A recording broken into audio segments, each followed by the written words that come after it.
Hey everyone. I never use a mic, so forgive me.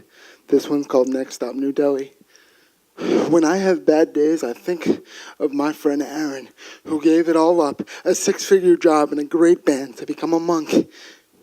He went to New Delhi, stripped it all away, just to become a monk, and sometimes that's what we need to do. I had a bad day a few years ago. I walked in a typhoon rain to catch a bus to New York City to see a jazz legend play.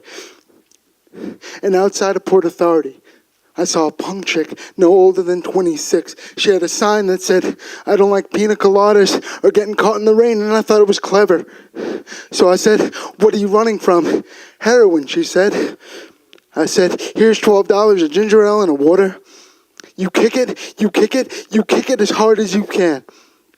I see the jazz legend play, who'd been singing for 30 years and could only draw 15 people, so I didn't feel half bad. She sang a song called "I Wonder What Became of Me," reaching out for something that I know and she knows died 30 years ago in Europe somewhere. I was shaken to my core, and 4 days later I was kicked out of college. I moved all my things into a Super 8 motel on Route 17. My neighbors there were two former junkies with two kids they weren't expecting. "We're from New Orleans," they say. "Old man builds the pipeline." And at that moment, I said to myself, are any of us prepared for the lives that we are given? Because I know I wasn't prepared for mine, and they weren't prepared for theirs, and maybe you weren't prepared for yours. Or I wouldn't think you'd be at a poetry night on a Sunday if you were. But maybe you're waiting for the next leave the light on moment. Leave the light on moment. Well, if you're waiting for that from me, you best go to a Motel 6. Because he ain't here and he ain't coming. And he may or may not have OCD. But I will own every ounce of my pain and my guilt and my anxiety, my Jewish guilt, along with the original sin of being born in the wrong body. The firstborn smited, having to sit at a Passover table with a family who's had enough.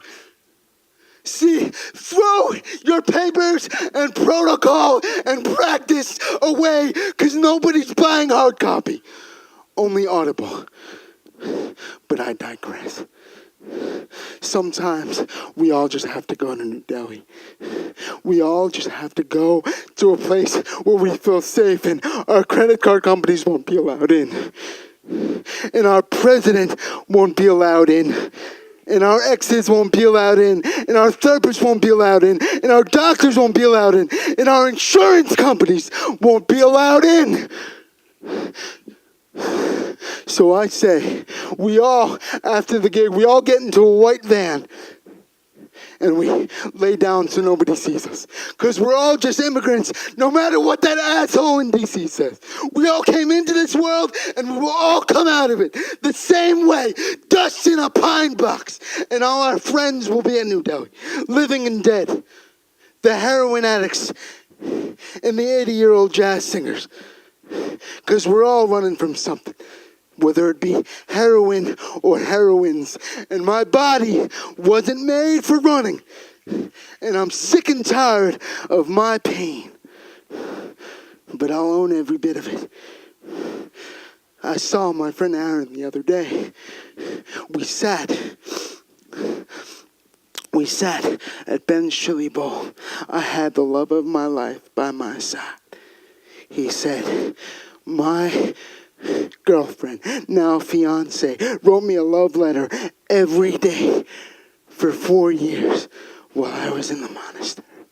That is love. That is pure. And I gotta believe, when I see my friend Aaron, I gotta believe that it never gets easier, but it gets better. And don't worry, we'll leave the light on for you.